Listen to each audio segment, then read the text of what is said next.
अस्सलाम वालेकुम everyone, I hope you all are doing well. So last video में हमारा सेकंड चैप्टर हाफ रह गया था, so let's cover that second chapter. So सबसे पहले इसमें क्या है, delivery methods. There are at least 4 methods for making an oral presentation. अच्छा, अब ये जो नेक्स्ट हाफ हमारा जो चैप्टर सेकंड हाफ इसका रहता है, इसमें क्या है कि ये शॉर्ट लॉन्गर एमसीक्यू के पॉइंट ऑफ व्यू से बहुत ज़्यादा इंपॉर्टेंट है, तो इसको एक बार ख़ुद से भी आप लोगों ने रीड कर लेना है फॉर बेटर अंडरस्टैंडिंग। राइट, सो अब हम इसको रिज्यूम करते हैं।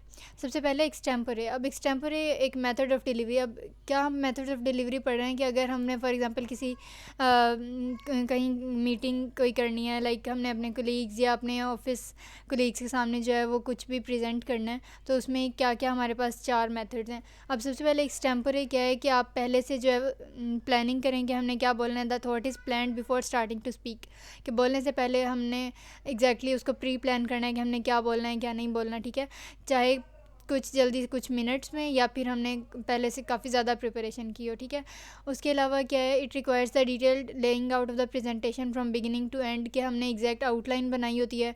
उसके अलावा क्यू कार्ड्स हमारे हाथ में होते हैं।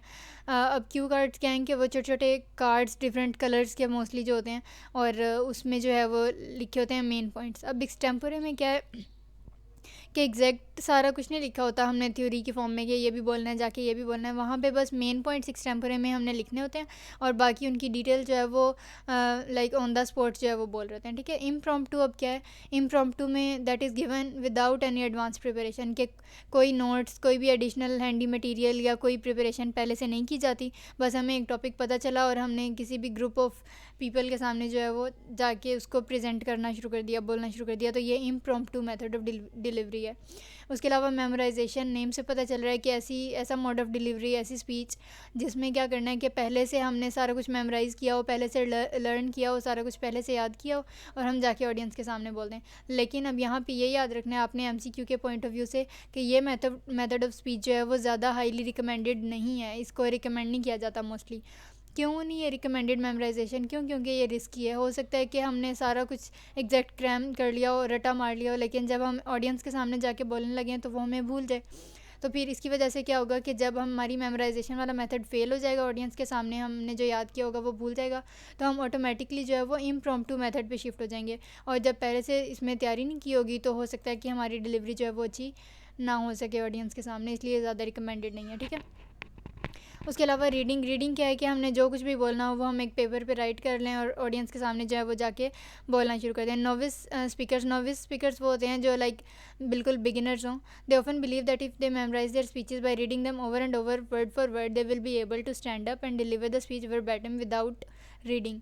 के जो न्यू स्पीकर्स होते हैं बिगिनर लेवल पे, उनको लगता है कि अगर वो exactly word to word remember कर लेंगे और रीडिंग करेंगे तो क्या होगा कि उनको लाइक वहाँ ऑडियंस के सामने पे भी जाके सारा कुछ याद रहेगा, लेकिन ऐसा नहीं होता।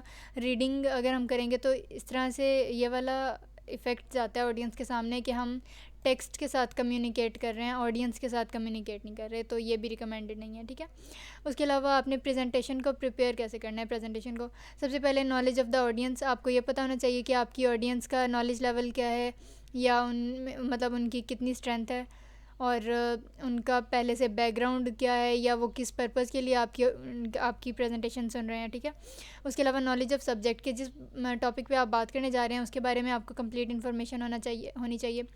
थर्ड ये कि यूज़ ऑफ़ टाइम, कि हमें ये पता होना चाहिए कि टाइम जो है कितना है हमारे पास। लाइक अगर 50 मिनट्स हैं आपके पास तो कोशिश करनी चाहिए कि 40 to 45 मिनट्स में प्रेजेंटेशन कवर हो जाए, ताकि आखिरी जो 5 मिनट्स हैं वो क्वेश्चन आंसर सेशन के लिए बचें।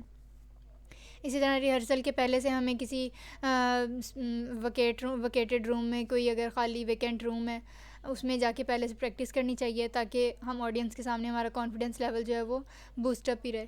और इसके अलावा personal appearance and grooming, like हमारी जो पर्सनल अपीयरेंस है, हमारी ड्रेसिंग सेंस, ये सब कुछ जो है ये भी मैटर करता है। क्योंकि ऑडियंस की तरफ जो है ये फ़र्स्ट इंप्रेशन होता है हमारी पर्सनल अपीयरेंस, तो लाइक ये मैटर करता है कि हमारी फॉर्मल ड्रेसिंग है या हम इनअप्रोप्रिएट ड्रेसिंग में आ गए हैं। ठीक है, उसके अलावा इसी की बस 1-2 लाइंस लिखी हुई हैं, ये भी शॉर्ट में आ जाता है। उसके अलावा डिलीवरिंग एन ओरल प्रेजेंटेशन, कि अगर कोई ओरल प्रेजेंटेशन है उसमें क्या क्या फैक्टर्स जो हैं that must be kept in mind before delivering an oral presentation. अब इसमें 4 पॉइंट्स हैं। Poise and enthusiasm. अब इसमें क्या है कि पॉइज एंड एंथुसियाज्म में ये है कि लाइक आप कोई ओरल प्रेजेंटेशन डिलीवर करने जा रहे हैं, तो हमने अपना मस्कुलर कंट्रोल जो है वो कैसे मैनेज करना है, लाइक अगर कोई स्पीच जैसे अक्सर हम कर रहे होते हैं या कुछ इस तरह से, तो हमने अपने हैंड्स की मूवमेंट, हमारे जेस्चर्स जो हैं, बॉडी जेस्चर्स, हम हाथों को कैसे हिला रहे हैं, या हम स्टेज पे कितना चल के जा रहे हैं, हम मतलब हमारे मस्कुलर एक्शंस जो हैं वो इसमें आ जाते हैं। आई कांटेक्ट, अब आई कांटेक्ट में ये है कि ऑडियंस में किसी एक और मतलब ऑडियंस में किसी एक या दो पर्सन्स पे हमने आई कांटेक्ट नहीं रखना। इससे क्या होगा कि बाकी जो ऑडियंस है वो ज़्यादा कंफर्टेबल नहीं फ़ील करेगी, वो ये उन्हें फ़ील नहीं होगा कि हम उनके साथ भी कम्युनिकेट कर रहे हैं। तो पूरी ऑडियंस के साथ इक्वली आई कांटेक्ट रखना है। यूज़ ऑफ वॉइस, अब वॉइस क्या है कि हमने जल्दी जल्दी नहीं बोलना या बिल्कुल मम्बल्ड जम्बल्ड, लाइक जिस तरह लग रहा हो कि मुंह में बोल रहे हैं या कुछ समझ ही नहीं आ रहा कि बंदा बोल क्या रहा है। तो वॉइस को आपने डिसेंटली यूज़ करना है।